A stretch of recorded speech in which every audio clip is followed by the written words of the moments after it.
México es un país lleno de historias, leyendas, misterios, sucesos que se cuentan en voz baja.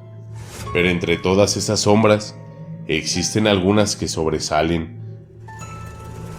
Personas comunes que ocultaban una oscuridad tan profunda que ni siquiera los más expertos pudieron anticiparla. Esta noche verás un recorrido escalofriante, un viaje por los asesinos seriales mexicanos más perturbadores. Casos que, aunque suenan a ficción, ocurrieron, y ocurrieron muy cerca de nosotros.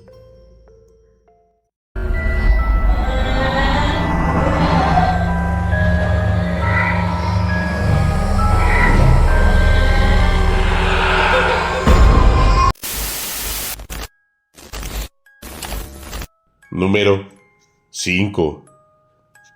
La Mataviejitas.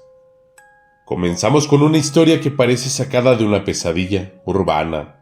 Entre 1998 y 2006, la Ciudad de México vivió aterrorizada por una serie de asesinatos tan brutales como desconcertantes.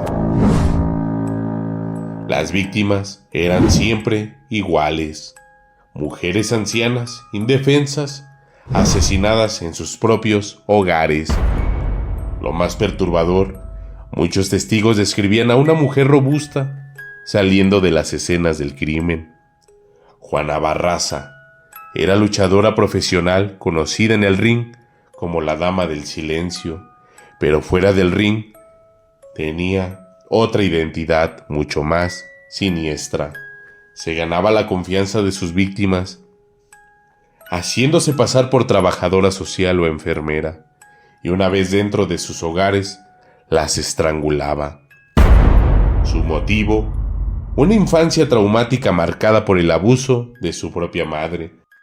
Su venganza retorcida se cobró la vida de al menos 16 ancianas, aunque se sospecha pudieron ser muchas más. Número 4. Andrés Filomeno Mendoza Celis. Fue un feminicida mexicano conocido como el Monstruo de Atizapán. Durante años llevó una vida aparentemente tranquila, mientras ocultaba un horror indescriptible en su propia casa.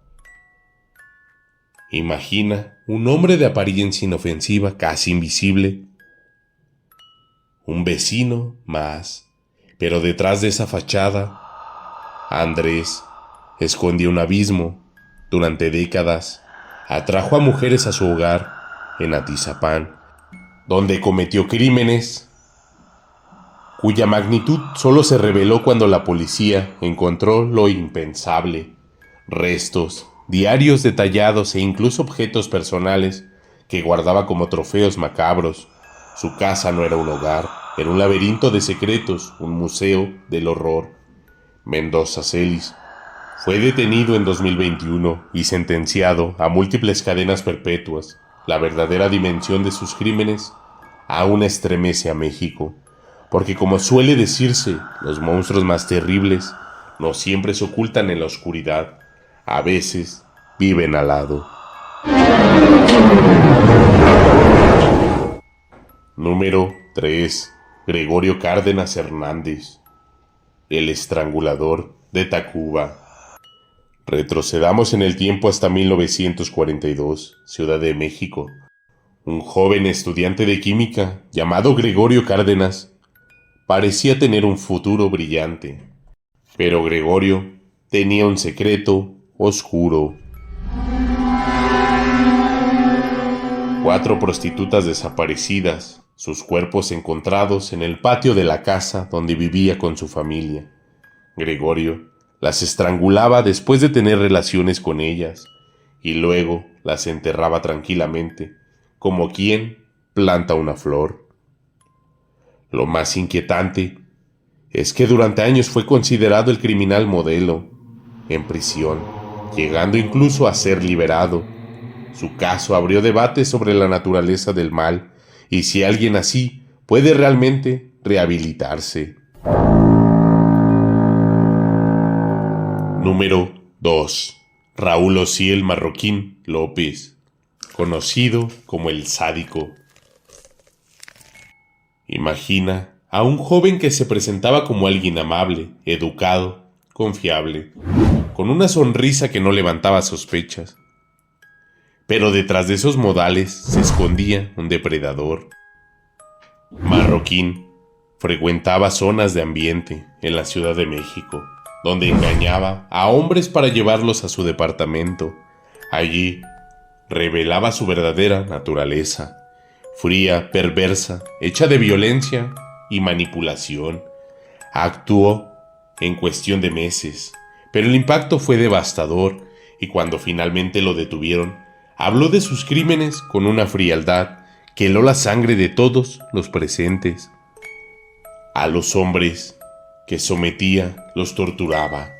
Tenía una especial predilección por sofocar a sus víctimas antes de asesinarlas.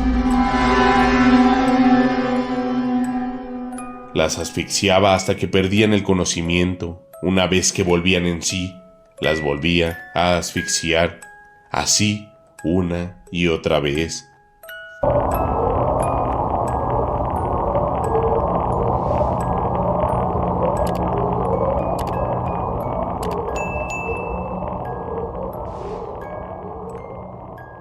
Y llegamos al número 1. Y créanme, esta historia es tan perturbadora que parece ficción.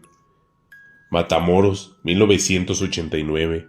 La policía descubre un rancho donde se practicaban rituales de santería y magia negra. Pero no eran rituales ordinarios, eran sacrificios humanos. Adolfo Constanzo lideraba un culto que combinaba narcotráfico con brujería.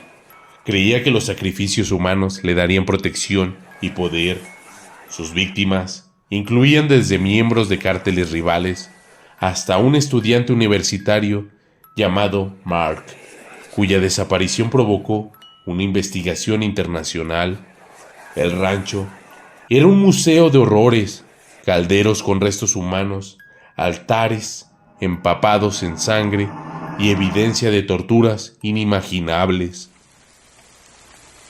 Constanzo murió en un tiroteo con la policía, llevándose sus secretos más oscuros a la tumba. Recuerda, los monstruos son reales y algunos de ellos tienen rostro humano.